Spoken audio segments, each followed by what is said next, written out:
Hey man, say man, gang man, you know what it is, man. Welcome back to another video, man. Today we are gonna be reacting to the internet's darkest corners. Now, guys, we are watching some scary videos, man. I think I've never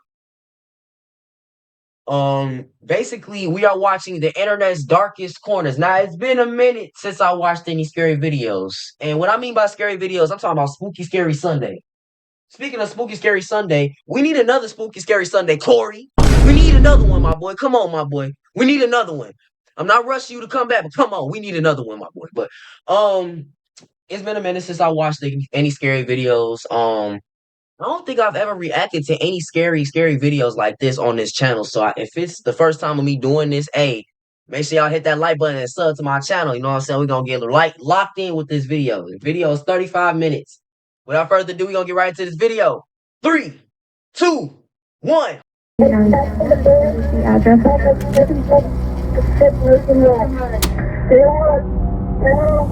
Cincinnati 911.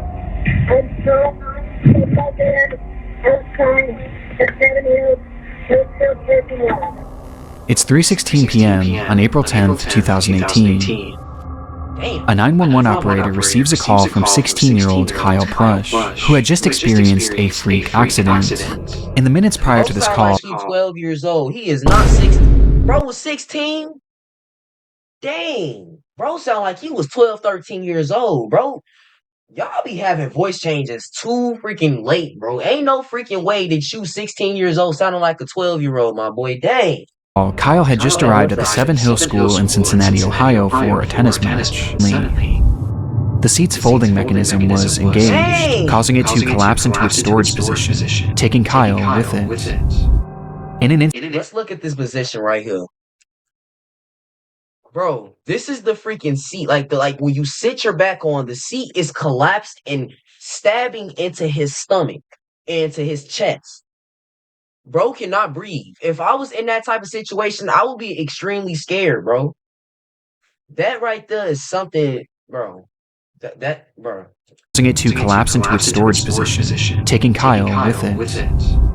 In an instant, he was pinned and completely unable to move, as he was now trapped in the car upside down, not even being able to move his arms and hands enough to grab his cell phone. Though luckily, his phone had Siri, which he would call out to call the police. Hello? Where are you? Hello? Where are you? I was screaming for help. I can't hear you. While on the phone, Kyle couldn't hear anything given how far away he was from the device, but he stated as clearly as he could that he was in dire need of help. Due to the position he was stuck in, he was already struggling to breathe, and he knew he was likely not going to survive much longer, which he made very clear to the operator. I'm in desperate need of help. Hello? I'm gonna die here. Less than 1 minute later, the call would cut out. In the recording, Kyle clearly portrayed to the operator where he was, that he couldn't hear her, and that his life was in danger, which prompted her to immediately send a patrol car over to the school in search of him, though inexplicably, she never told the officers that Kyle believed he was going to die.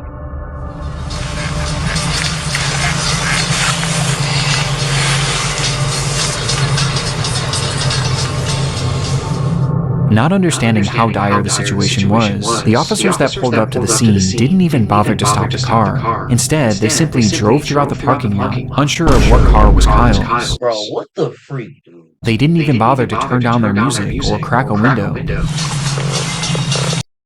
Yeah, I just proved my point. Seemingly being more interested in the types of cars that other students were driving. Drive better cars than you do. Oh, hell no! Kids drive better cars than you do. You need, bro, ain't you a police officer? How much do they get paid, bro? How much does an officer get paid? I should look that up after this video.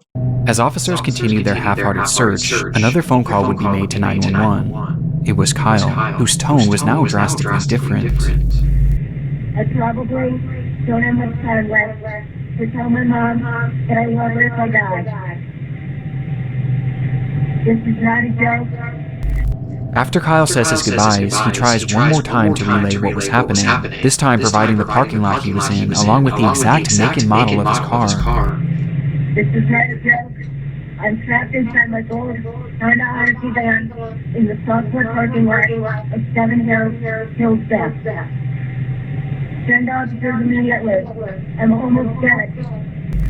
At this point, officers were still in the parking lot looking for him. Help was literally just a few feet away, and on top of this, the operator was also able to get a ping from Kyle's phone, which gave coordinates to his exact location within just 5 to 10 feet of his vehicle. And yet, the dispatcher never passed this information along. As Kyle remained on the line fighting for his life, the officers on the scene would pull out of the parking lots, close their report, and carry on with their day, stating, "I don't see nobody," which I didn't imagine I would. With this line making it apparent that those involved with the case never actually believed this situation was real, and instead viewed it all as a hoax.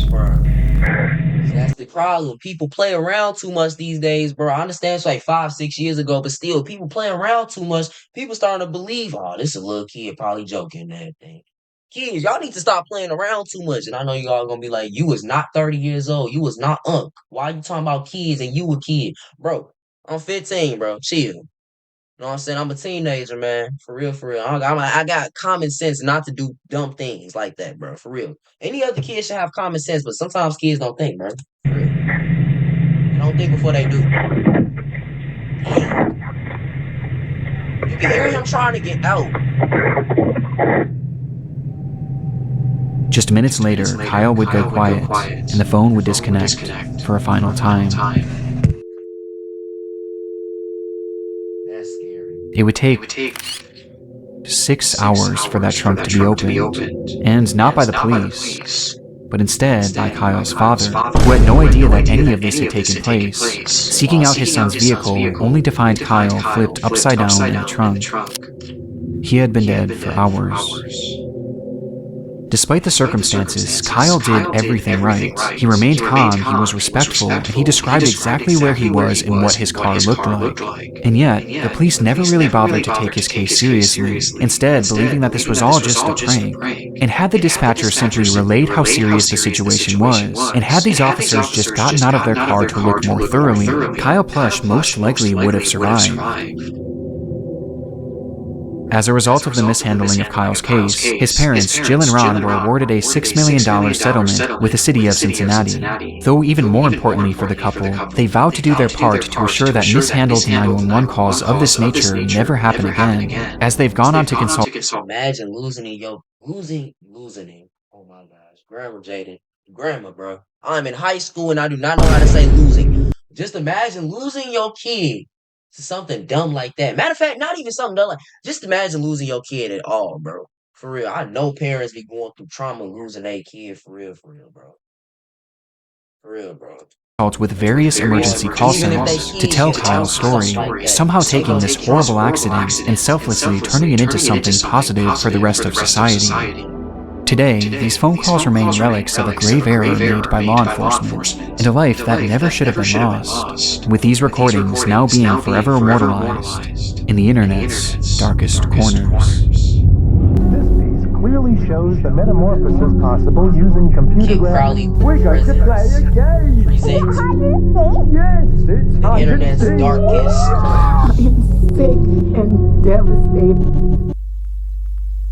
What the freak?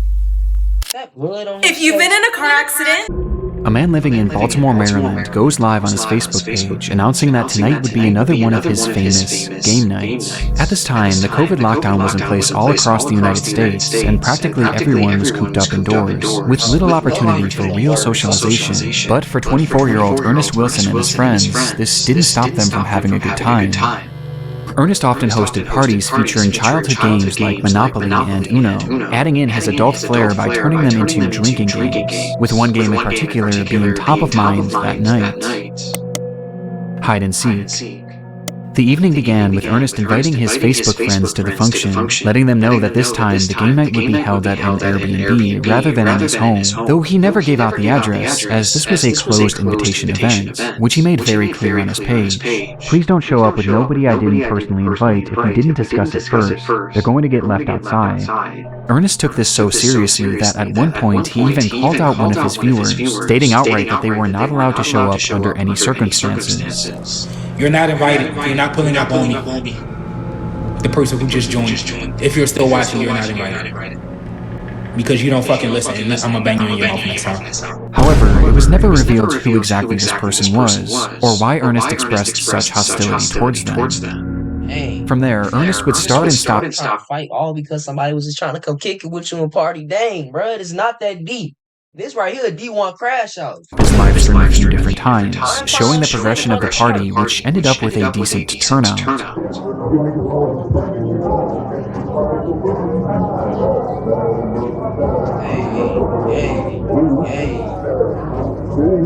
And by 2 a.m., with there being no signs of slowing down, it was time for the main event.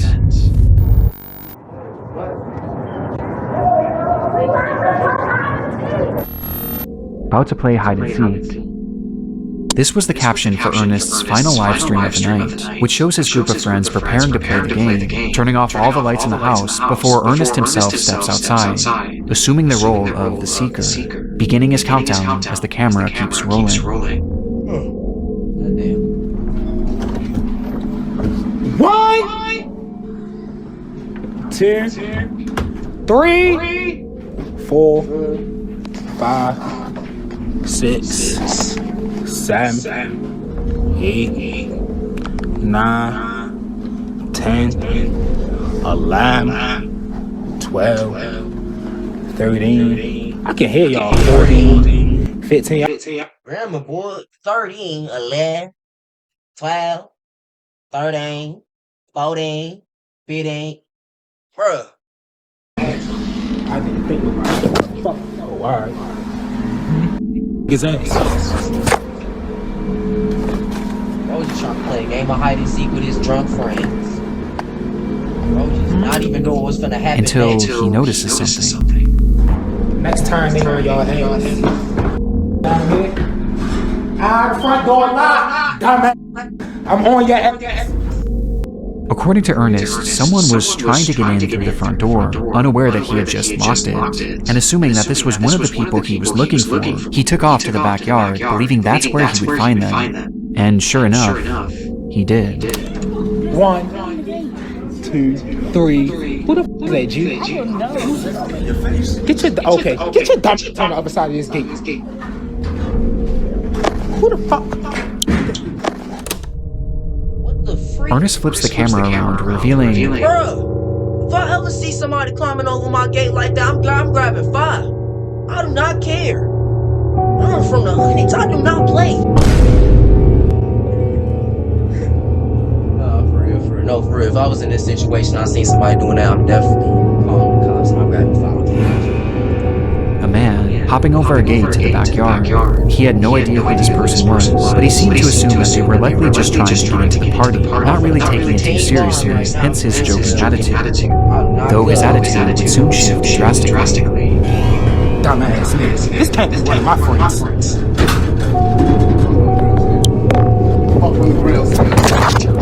Ground. You can hear them saying, get on the ground. Hey, bro! Sit down!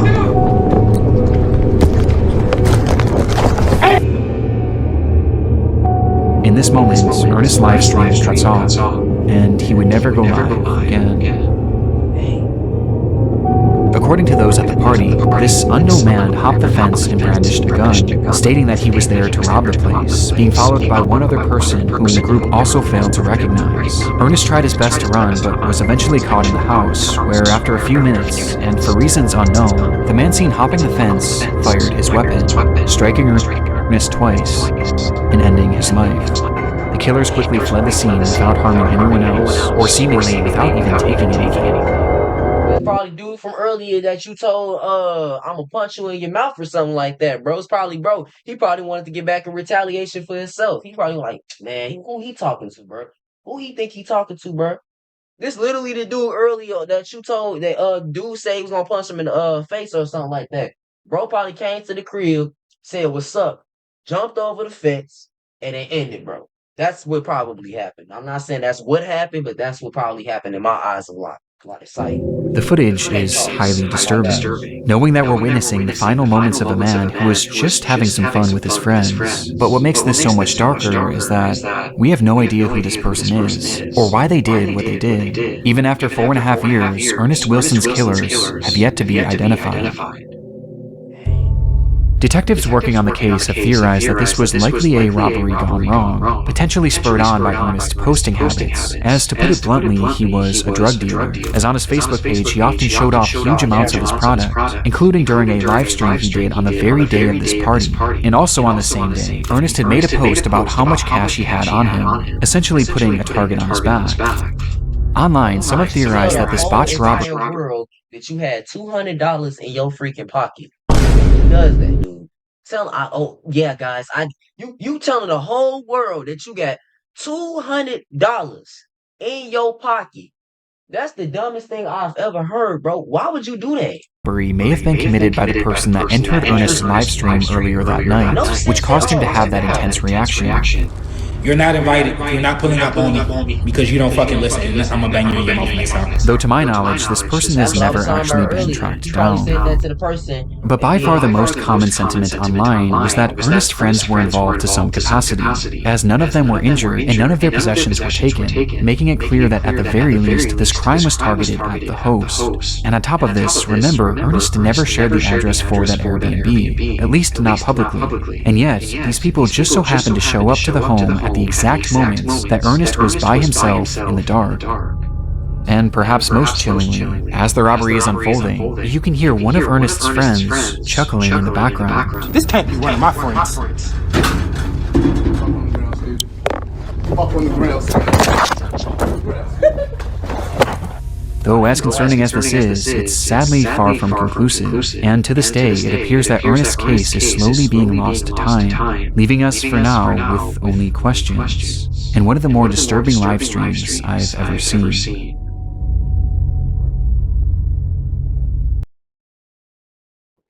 I am the director of post-production and head of YouTube at Iconic Saga, Cam Newton's production company. Last month, both our channel. And now, these messages. Before we dive into our next case, I want to first thank today's video sponsor, Factor. I'll admit it, I have a very bad habit when it comes to ordering. Ernest's final stream, I came across yet another example of just how dark things can get when the cameras go live. It happened.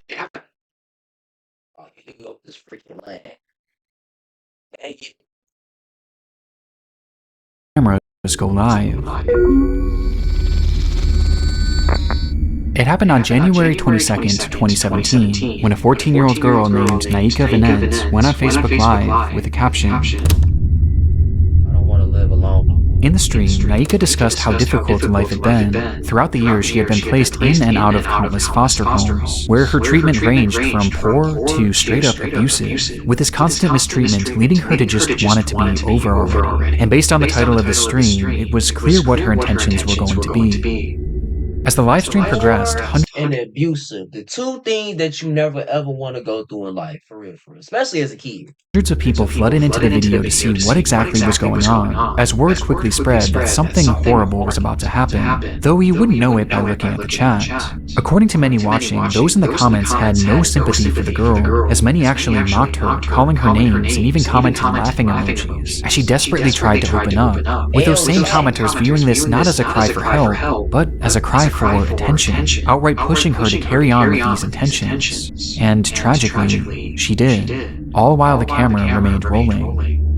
However, even after she followed through with this, the behavior of her chats didn't stop. Whether they assumed it was fake or just didn't care either way, the hateful barrage of insults actually got even more vile once she had obviously passed away. And this went past just words, as people who knew her actually began making parody videos of the girl, replicating the position she was dead in, all while her livestream continued running.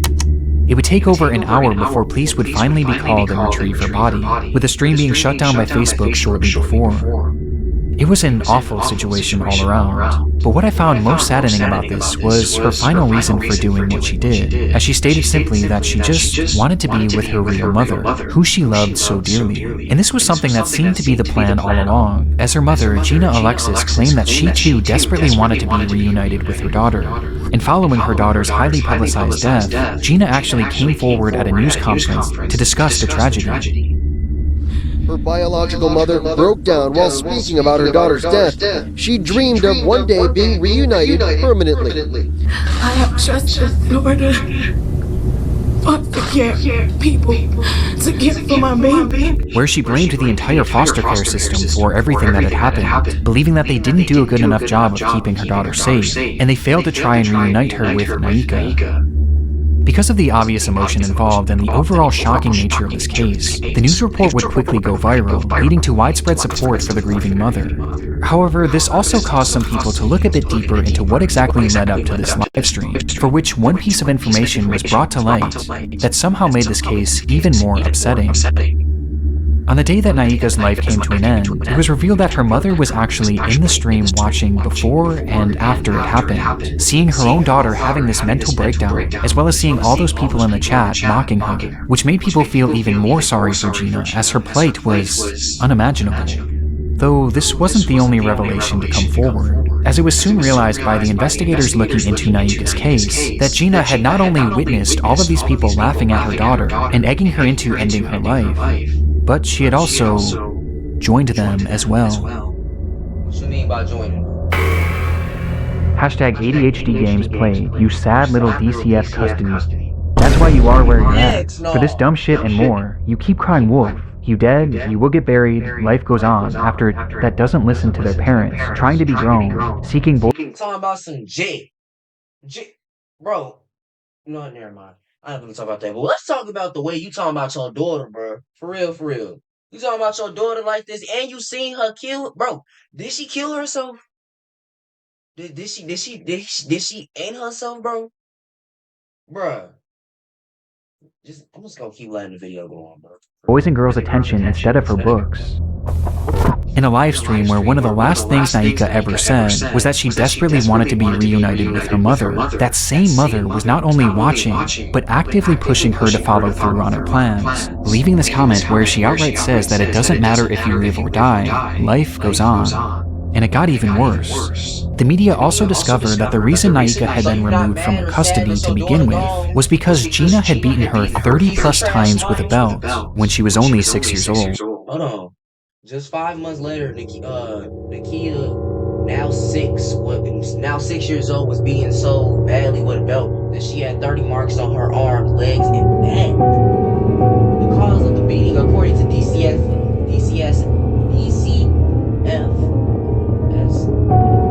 as Nakia's. I'm sorry, chat. I'm sorry, your boys. I cannot read it all. Not judge me. I'm really bad at reading. On top of this, Gina often texted Naika saying that she wanted nothing to do with her, despite the young girl frequently reaching out and begging to be part of her life. Eventually, Gina would tell Naika's caseworker that the girl is y'all's problem, I'm done with the games, before sending Naika middle finger emojis when all she did was ask to see her brother. And this is all amongst other things that are far more horrendous that I really don't want to get into. And yet, after Naika's death, Gina had the audacity to go on television in an attempt to garner sympathy for a death that she clearly contributed to. Yeah, you need to go to acting school, because no mama gonna sit here and put on a whole show like how you was just doing. Does she even got tears? Hold on. When all she did was ask to see her brother. And this is all amongst other things that are far more horrendous that I really don't want to get into. Let's see this. And yet, after Naika's death, Gina had the audacity. She ain't even got no tears in her eyes. She over here making sad faces with no tears in her eyes, bro. A regular mama who actually cared about their child would be crying right now. This right here, no, she's not. Oh, fat nose self, chat lips. to go on television in an attempt to garner sympathy for a death that she clearly contributed to, saying that all she wanted was to be the girl's mother, despite rejecting her at every turn. And honestly, this is where I thought this entire story would come to an end, until I noticed something strange when I was editing this video. Naika's Facebook page is still active. It's no longer posting anything original, but instead, the account is consistently reposting content from another page, a page run by Gina. After Naika's death, Gina seemingly seized control of the young girl's Facebook account, where she now posts her own content, which includes her attempting to defend the fact that she gave up on Naika. Tell me what mother would accept a 13 going on 14-year-old in and out of detention centers, going to jail or getting arrested while in foster care. As well as her responding to those who blamed her for her daughter's death. People be like, you heard the rumors going around about you? And I did. But they forgot to tell you one thing. That I don't give a fuck. What's my name? My first name is very much. My last name is Unbought. And even some posts where she's promoting her podcast, as it seems that after all this, Gina's actually trying to carve out some sort of career as an influencer, as she posts videos garnering sympathy for the loss of her daughter, along with giving freak your career, bro. Your career ended now. Out parenting advice. Like, there's so much stuff that parents need to do for their child that they're not motherfucking doing. They're not paying attention because they're taking the easy way out. With all this making it even more obvious that Gina has little to no remorse for what she did. Getting 8 ads every 20 minutes is actually diabolical. Meet Pi, the ad blocker that actually works on Twitch. The last ad blocker I freaking use, chat, it tells me YouTube keep telling me I keep breaking the rules, and they keep sending me an email saying I'm breaking the rules by putting ad blockers on my tube. Don't nobody want to always see no ads every 10 minutes. Dang. On the 11th of June, 2009, a young man named Eugene Latta took to an urban exploration forum and wrote, in broken English, "Hello, I'd like to tell you about Odessa catacombs. Odessa is not far from the capital of Ukraine, Kiev. Under Odessa consists the biggest catacombs in the world. Their total length is more than 2,500 kilometers, so these catacombs are much bigger than the Paris catacombs. During World War II, a lot of citizens were hiding in the catacombs. A lot of them used to live there for a year and more, so even today it is possible to find weapons, equipment, and even dead bodies. Every year a lot of explorers get lost and even die there." His post was accompanied by a series of photographs from the underground labyrinth, which stretched over 1,500 miles, its paths winding aimlessly deep below the surface of the earth. The structure was mainly the result of limestone mining many years ago, though despite this, it was never properly mapped, and was, conversely, not often explored, essentially being a pitch-black maze to nowhere. Given that the area wasn't well known back in 2009, the post was met with amazement. Fellow urban explorers applauded the location and the photographs that Latta had taken, wanting to see even more, and since he was a native of the area... Bro, I ain't gonna lie, I'm very scared to go through any underground tunnels, any underground sewer tunnels, anything, bro. If it's dark down there, and I just don't know what's down there, bro, for real. I'm not saying, like, to be honest, bro, I'm just very scared, and I feel like I'm gonna die if I ever go down into a tunnel. So I'm never ever gonna explore dark forests, abandoned houses, abandoned mine shafts, mine tunnels, none of that, bro. Because you know why? If something happens to me, bro, then it's my fault that I went down there because I was trying to be too explorative, or if I'm saying that right, and that thing, bro. Stay in the house, gang. What you trying to go outside and go explore a tunnel for? Leave that to, what was it called? Indiana Jones or whatever. Do we be going under the tunnels and stuff like that? Latta delivered.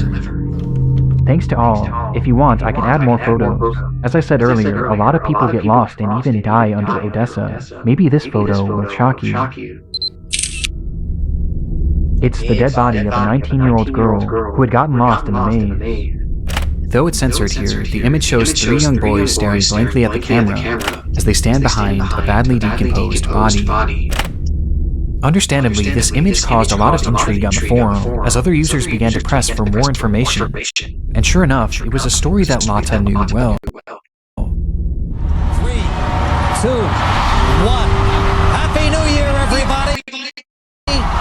Happy 2005. It was New Year's Eve, the final day of 2004, when a group of teenagers made their way down into the catacombs to begin their celebration. This wasn't super uncommon at the time, as many of the entrances to this labyrinth were very easily accessible. This one in particular just so happened to be located directly next to the public school, School 56, and had just been left wide open, making it the perfect place for friends to sneak a few drinks.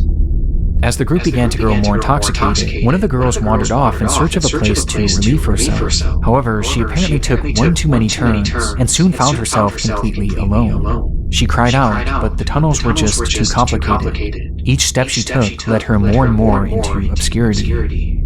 Her friends tried to find her, or maybe they didn't, we really don't know, but in their drunken state, they left the tunnels without their friend, and never went back to find her. If she did have a flashlight, it wouldn't have lasted long, and for days she likely wandered deliriously through that pitch-black maze, until after what was likely at least 3 awful days, she passed away, with her body being found approximately 3 miles away from the nearest exit. And looking at one of the only attempted maps of this tunnel system, she never stood a chance. Bro, what is this? This complicated ass freaking map, bro. Who can see through this? Only some type of expert can see through this, bro, because I cannot see through this for real. Perhaps it was dehydration or hypothermia that killed her, but according to some, based on the photo, the corpse appears to have its skull caved in, implying that in a desperate attempt to end her anguish, she may have bashed her head against the wall until she passed away. Her name was Masha, and she was only 19 years old.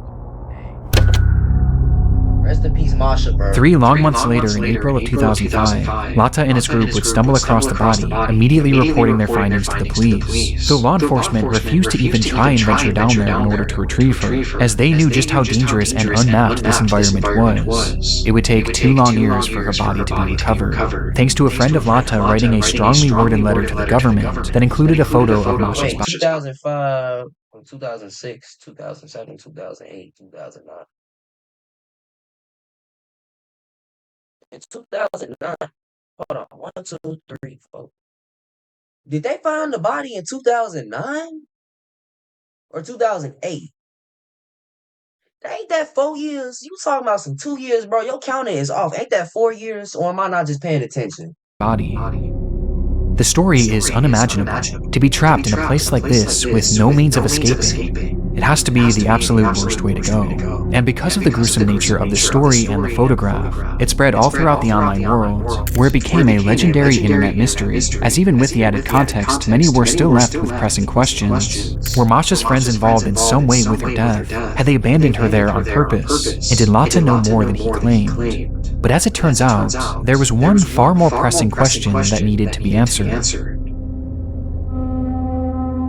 In 2015, a full decade after this photo was taken, a journalist named Mike Pearl had picked up the case with the hopes of writing a Halloween article for Vice. And in his research, he made a rather unusual discovery, as according to him, Masha seemingly didn't exist. Pearl was never able to find any verifiable proof that a girl named Masha had ever gone missing in that area. He was also not able to find any death records of anyone by that name either, or even any reports of a body being pulled from the catacombs during this time frame. Something just wasn't adding up, and it got stranger from here. Sometime after the photograph began making its rounds, one of the most prominent explorers of the Odessa catacombs put out a statement on his own website in regards to Masha, which read, "Besides the original photographer, there isn't one person, civilian or law enforcement, that can confirm the story. We believe it is just a practical joke and the corpse is fake." Following this revelation, Pearl was able to track down Lata, who was unable to recount where the body was roughly seen, or even how to get in touch with the other people shown in this photo, none of whom had ever come forward to back his testimony, which makes the credibility of Lata and his story of Masha incredibly shaky at best. However, this is where the crux of the mystery stands today. When looking at these photos, one thing is apparent to me and essentially everyone else who has seen them. The corpse shown seems very real. It matches the decay of the bodies found in similar environments, with that one prominent Odessa explorer eventually deleting his statement at some point over the years, leaving the general consensus that this is in fact a real corpse. But if the story of Masha isn't true, then who is this? Well, we have no idea. It's entirely a mystery. But the reality of the situation is that bodies being found down in these catacombs isn't totally uncommon. Over the years, many explorers have gotten lost down there and suffered the exact same fate as the story of Masha. But on top of this, these tunnels have also been used by murderers as a dumping ground for their victims' bodies, with either one of these scenarios being possible in this case. Though the frustrating part is that we may never actually know who this person was or how they died, as I and many others have doubts that this body was ever actually recovered, just simply due to lack of public information and news reports about it. And instead, the reality is that this corpse is probably still down there somewhere and has simply been lost to time, as sections of the catacombs have been known to flood and cave in, sealing them off from the outside world forever.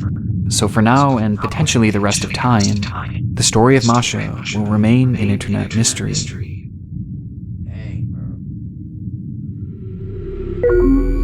Faces, Chapter 5. It's gonna be the last one.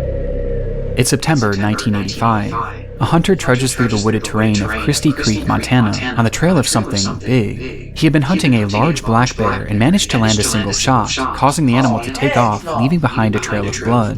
If you trying to hunt a black bear, a large black bear, you sound crazy. You sound crazy. Followed this trail all throughout the remote region before stumbling across a shallow ditch, where he would find a body. Though not the body of the bear he had just shot, and rather, the body of a woman, reduced to bone. The remains were quickly sent off for forensic analysis, though very little could be determined other than the fact that she was a young woman, and that she had been murdered, as they found 2 bullet holes in her skull. With there being essentially no other information to go off of, a special team at the FBI started creating a composite of what this woman may have looked like. This was the result.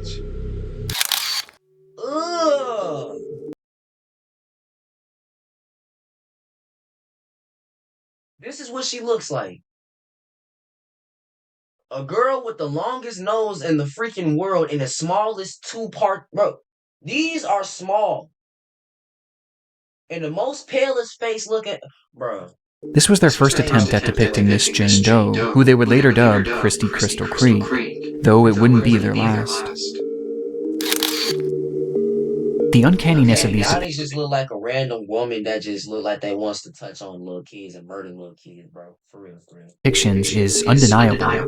And recently, I've fallen down this rabbit hole of disturbing police sketches and recreations. As though these can often be very helpful and do lead to legitimately good results, there are often times where they appear almost non-human, with many examples like Christie's being shared online on the FBI's website in order to enlist the public's help in identifying these victims, with one of the more notorious examples coming decades later, in 2014. The discovery was made on June 5th of that year, when a group of highway workers were mowing grass in the town of Geneva, Wisconsin, when they noticed a pair of strange-smelling suitcases. Inside them were 2 bodies belonging to 2 women, both in various stages of decomposition, and both appearing to have been strangled to death. One would quickly be identified as 37-year-old Laura Simonson, while the other was in much worse shape, and distinguishing her facial features proved extremely difficult. But this didn't stop them from trying.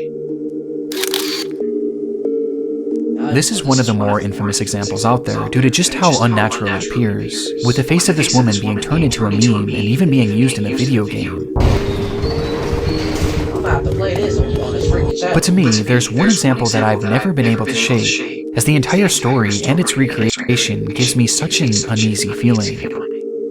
The discovery was made all the way back in April of 1977, when a couple in Alberta, Canada had returned to their often abandoned cabin in order to empty the septic tank, only to find a body floating inside. The body was in brutal shape and showed signs of extreme torture, as the man had been beaten, mutilated, burned with cigarettes, and even shot multiple times. And due to the condition of the body, it was impossible. 1, 2, 3, 4. You did 4 things to torture that man. Bruh. You did 4 things to torture that man like that, gang. Oh, some messed up ass individuals in this world, man. To identify him, though regardless, a recreation was made, and using a computer model of the man's skull, they slowly pieced him together.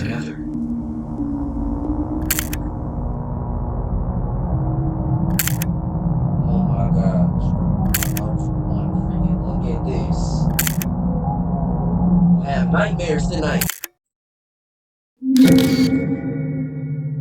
What is this video? He would later be dubbed Septic Tank Sam. There's something so depressing about these composites, as these are real people with real stories and real names, that have been reduced to these horrifying images and tacky nicknames. But there's another side of these police sketches too, as when dealing with victims it's obviously incredibly sad, but when dealing with suspects, these off-putting identities can be outright horrifying. Over the years, there's been numerous unidentified killers who law enforcement were not able to positively identify, forcing them to turn to these same methods of sketching and recreating, with one of the darkest examples being that of the Lake Bodom killer. It was June 5th, 1960. 4 Finnish teenagers were on a camping trip to Lake Bodom, sleeping peacefully in their tent on the lakeshore, when suddenly they were attacked. It happened in an instant, as a man wielding a knife began stabbing through the tent, eventually bludgeoning the group with an unidentified blunt object. That night, 3 of the teens would be killed, while 1 managed to survive with substantial injuries. When asked about what he had seen that night, the lone survivor claimed that the man who attacked them wore all black and had large red eyes. Based on his accounts and other potential sightings, a sketch of what this man may have looked like was made, and the results were unusual at best. With this man going on to garner the appropriate nickname of Bug Eyes McLip due to just how unnatural his facial features appear, especially his eyes. In fact, there's something unnatural about all of these recreations, which begs the question, did any of them actually work? Well, surprisingly, out of these 4 people, 3 have been identified. Christy Crystal Creek would go on to be identified as Janet Lee Lucas, a 23-year-old who would be the last identified victim of serial killer Wayne Nance, with this identification being the result of improved forensic genealogy. The second and most notorious example would go on to be identified as Jenny Gomez, who had been strangled by Steven Zilich, a man dubbed the Wisconsin Suitcase Murderer. And despite this recreation appearing to look nothing like Jenny, it was actually the sole reason that she was identified, as one of her family members ended up recognizing these overpronounced cheekbones and matching them to Jenny. And then there was Septic Tank Sam, who was revealed to be Gordon Edwin Sanderson, thanks again to genetic genealogy, as a sample of his sister's DNA was eventually used to prove that this was in fact him, though it's still unknown who killed him or why. Which leaves just this final person, the killer of at least 3 people. He, unfortunately, has never been identified, and this isn't too surprising, as the features of this person just seem impossible. He just looks far too strange to be real. Right? Well, even though he hasn't been positively ID'd, it doesn't mean that he hasn't been potentially photographed. Shortly after the teens were murdered, a funeral was held in their remembrance, for which a large crowd of locals were in attendance, with this photo of the crowd being snapped. And standing there, in the center of it all, was a man whose features looked impossible. This man would never be photographed again, and his connection to the case has never been officially confirmed, leaving these murders unsolved to this very day. Why would you come to the freaking funeral? That's how bad people be, bro. Alright, yeah, we done. We never watching this ever again. Y'all boys gotta y'all gotta rack my subscribers up if y'all want me to keep watching this, because I'm scared to watch these type of videos. It is, 6 o'clock at night, and we are daylight savings time, and it's in the middle of winter right now. It is dark as freak outside, and I'm watching this in the basement alone. How does that sound, bro? But yeah, it was good watching these videos with y'all boys and everything. For real. I need to start making more videos for real, bro. I feel like I'm kind of falling off, bro. On me, I feel like I'm falling off for real. But hey, we're gonna get right back into making videos. Hope you guys enjoyed this video. If you guys did, make sure you guys hit that like button, hit the subscribe button, hit the bell. Follow my Instagram. I think I linked my Instagram last time, and if I didn't, I'll make sure I link it this time, because I'm really focused on trying to build all of my platforms up and everything up and everything, and trying to get so many people to love me, man. For real, man. But keep showing your boy Jay Carter some love, man. Thank y'all boys for getting my last video my couple videos